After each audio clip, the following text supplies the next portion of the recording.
Le maître de l'éternité est le premier Dieu. Le monde est le second. L'homme est le troisième. Dieu, créateur du monde et de tout ce qu'il contient, gouverne tout cet ensemble et le soumet au gouvernement de l'homme. Celui-ci en fait l'objet de son activité propre, de sorte que le monde et l'homme sont l'ornement l'un de l'autre, et c'est avec raison que le monde en grec s'appelle cosmos. L'homme se connaît et connaît le monde. Il doit donc distinguer ce qui est en rapport avec lui, ce qui est à son usage et ce qui a droit à son culte. En adressant à Dieu ses louanges et ses actions de grâce, il doit vénérer le monde, qui en est l'image, et se souvenir que lui-même est la seconde image de Dieu. Car Dieu a deux images, le monde et l'homme. La nature de l'homme étant complexe, cette part de lui qui se compose d'âme, de sentiments, d'esprit et de raison, est divine, et des éléments supérieurs semblent pouvoir monter au ciel. Tandis que la partie cosmique, mondaine, formée de feu, d'eau, de terre et d'air, est mortelle et reste sur la terre, afin que ce qui est emprunté au monde lui soit restitué. C'est ainsi que l'humanité se compose d'une partie divine et d'une partie mortelle, le corps. La règle de cet être double, qui est l'homme, est la religion, qui a pour conséquence la bonté. La perfection est atteinte quand la vertu de l'homme le préserve des désirs et lui fait mépriser tout ce qui lui est étranger. Car les choses terrestres, dont le corps désire la possession, sont étrangères à toutes les parties de la divine pensée. On peut les appeler des possessions, car elles ne sont pas nées avec nous, elles ont été acquises plus tard. Elles sont donc étrangères à l'homme, et le corps lui-même nous est étranger, de sorte qu'il faut mépriser, et l'objet du désir, et ce qui nous rend accessibles au désir.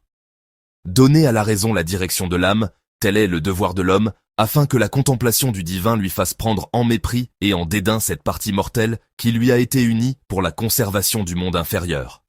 Pour que l'homme fût complet dans ces deux parties, remarque que chacune d'elles possède 4 subdivisions binaires, les 2 mains et les 2 pieds, qui, avec les autres organes du corps, le mettent en rapport avec le monde inférieur ou terrestre, et d'autre part, 4 facultés, le sentiment, l'âme, la mémoire et la prévoyance, qui lui permettent de connaître et de percevoir les choses divines. Il peut donc embrasser dans ses investigations les différences, les qualités, les effets, les quantités. Mais s'il est trop entravé par le poids du corps, il ne peut pénétrer la véritable raison des choses. Quand l'homme, ainsi formé et constitué, ayant reçu pour fonction du Dieu suprême le gouvernement du monde et le culte de la divinité, s'est bien acquitté de cette double tâche et a obéi à la volonté divine, quelle doit être sa récompense? Car si le monde est l'œuvre de Dieu, celui qui par ses soins en entretient et en augmente la beauté est l'auxiliaire de la volonté divine, employant son corps et son travail de chaque jour au service de l'œuvre sortie des mains de Dieu. Quelle peut être sa récompense, si ce n'est celle qu'ont obtenue nos ancêtres? Qu'il plaise à la bonté divine de nous l'accorder aussi. Tous nos vœux et toutes nos prières tendent à l'obtenir. Puissions-nous, délivrés de la prison du corps et de nos chaînes mortelles, être rendus, purs et sanctifiés à la partie divine de notre nature. Ce que tu dis est juste et vrai, ô Trismégiste. Tel est le prix de la piété envers Dieu, des soins donnés à l'entretien du monde. Mais le retour au ciel est refusé à ceux qui ont vécu dans l'impiété. Une peine leur est imposée à laquelle échappent les âmes saintes, la migration dans d'autres corps. La suite de ce discours nous amène, ô Trismégiste, à l'espérance d'une éternité future de l'âme, conséquence de sa vie dans le monde. Mais cet avenir est difficile à croire pour les uns, pour les autres c'est une fable, pour d'autres peut-être un sujet de moquerie. Car c'est une douce chose que de jouir de ce qu'on possède dans la vie corporelle. Voilà le mal qui, comme on dit, tourne la tête à l'âme, l'attache à sa partie mortelle, l'empêche de connaître sa partie divine et lui envie l'immortalité.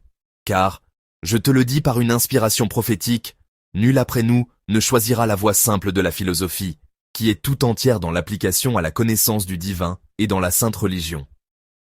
La plupart l'égarent dans des questions différentes.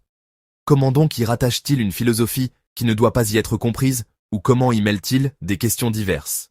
Ou Asclépios, ils y mêlent, à force de subtilité, diverses sciences qui n'y sont pas comprises, l'arithmétique, la musique, la géométrie. Mais la pure philosophie, dont l'objet propre est la divine religion, ne doit s'occuper des autres sciences que pour admirer les phases régulières des astres, leur position et leur course réglées par les nombres. Qu'elle admire aussi les dimensions de la terre, les qualités, les quantités, la profondeur de la mer, la puissance du feu, et connaisse les effets de toutes ces choses et la nature, qu'elle adore l'art, et l'ouvrier et sa divine intelligence. Quant à la musique, On la connaît quand on connaît la raison et la divine ordonnance des choses. Car cet ordre qui classe chacune d'elles dans l'unité de l'ensemble est vraiment un admirable concert et une divine mélodie. Que seront donc les hommes après nous? Trompés par les subtilités des sophistes, ils se détourneront de la vraie, pure et sainte philosophie. Adorer la divinité dans la simplicité de la pensée et de l'âme, vénérer ses œuvres, bénir sa volonté, qui seule est la plénitude du bien, voilà la seule philosophie qui ne soit pas viciée par l'inutile curiosité de l'esprit. C'en est assez sur ce sujet. Merci d'avoir suivi cette lecture. Ô chercheurs de vérité, prenez un instant pour partager vos contributions en commentaire. Votre regard nourrit la lumière de cette œuvre.